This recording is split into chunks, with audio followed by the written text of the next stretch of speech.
What's up guys, Mr. Gamboa here, back again for another historical video. Looking a little casual today, but that's okay. We're going to be talking about the War of 1812. So you guys ready? Let's dig into the content. So I know what you guys may be thinking. War of 1812? What? There was another war? When did this even happen? How come I didn't learn about this? Well, it's one of the hidden secrets of studying US history. The War of 1812 really is America's second war for independence. Did you know that at this point in time, ladies and gentlemen, that this war had set off a series of events that stabilized the country and in turn issued an era of good feeling? Now, I bet you are curious to find out more about this War of 1812, so let's go ahead and dig into the content a little bit more. I'm so excited! I'm so excited! Oh, Canada. Alright, really, what are we doing here in Canada? You see, ladies and gentlemen, this is where the story begins.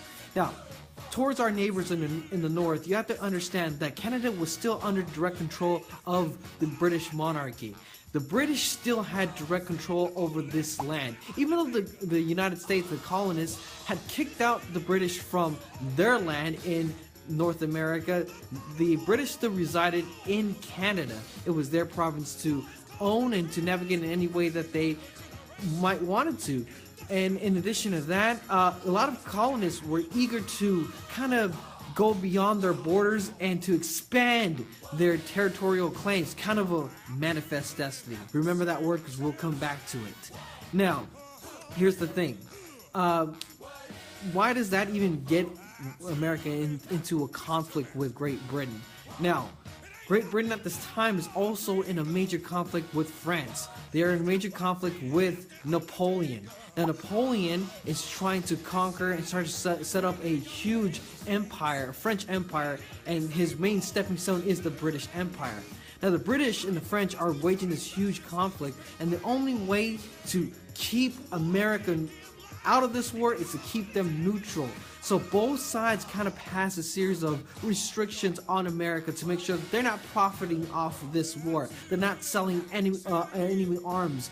And so Britain, what they decided to do is they decided to send out trade restrictions, meaning that the United States could not trade with France. And it was seen as kind of an invasion. It was seen as a transgression against the British crown.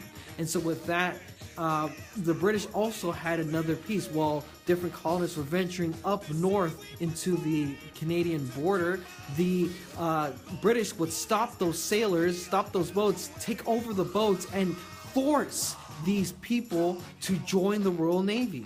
Now, this term was called impressment. No, I'm not talking about impressing that young lady or that young gentleman. I'm talking about impressment, forcing others to conscript and be drafted into your army. Now, this was seen as kind of a violation of rights, and this was Britain trying to provoke the United States into another war. This was the comeback, baby. This is their revenge for the first time.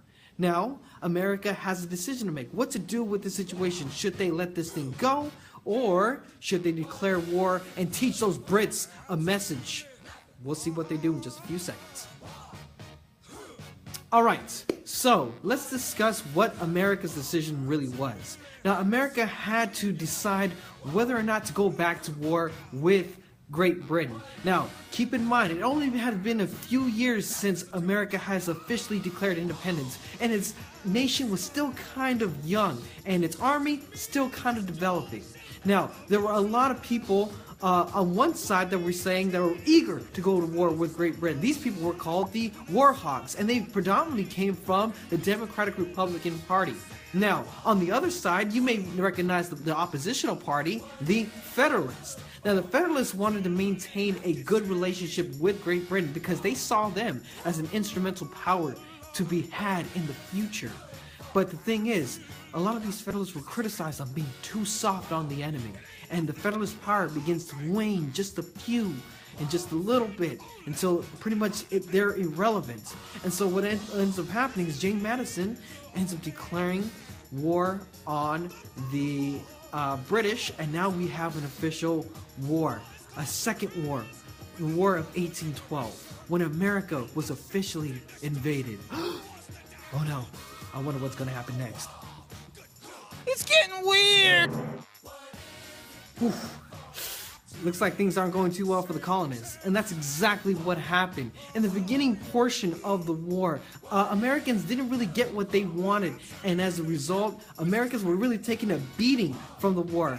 Initially, the Americans anticipated Canadian support in the war against Great Britain, but of course, Canada really wasn't interested in fighting in behalf of this war, and in addition to that, they didn't really want the colonists in their territory as well, so Canada pretty much stayed neutral during this conflict. In addition to that, the British Army was able to enlist the aid of a lot of Native American tribes, hoping to halt the advances of the colonists spreading into their territory. So of course, this was kind of a bad thing, a bad start for the Americans, and as you can see here, things don't go too well because the British Crown is able to sack Washington D.C. They even get to the White House and they burn it down, and it's seen as a terrible incident.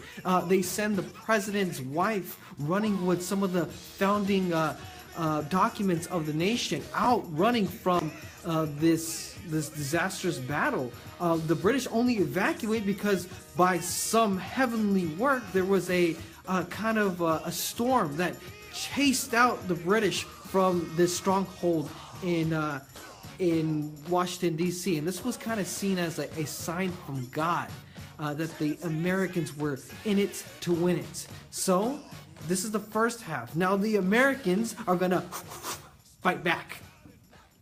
Don't call it a comeback. I've been here for years. So now it's time for America to strike back. Now here's the thing. America had been dealt a serious blow with the sacking of Washington, D.C., but they were not down and out. America came back and won a series of victories at different battlefields, and one of the more prominent ones happened in the city of Baltimore, which looks similar to this. Now, at the Battle of Baltimore, it was seen as a very glorious spectacle, and one Francis Scott Key observed the battle, and he decided to write a very famous song called the Star Spangled Banner. I don't know, maybe you've heard of it before. In addition to that, America also wins a very prominent battle in good old New Orleans. Now, in New Orleans, there is the creation of a hero during this battle, and his name is Old, or his nickname is Old Hickory. But we know him as the most controversial, one of the most controversial presidents in U.S. history, and his name is Andrew Jackson. So, get Andrew Jackson, remember him, because we'll come back to him.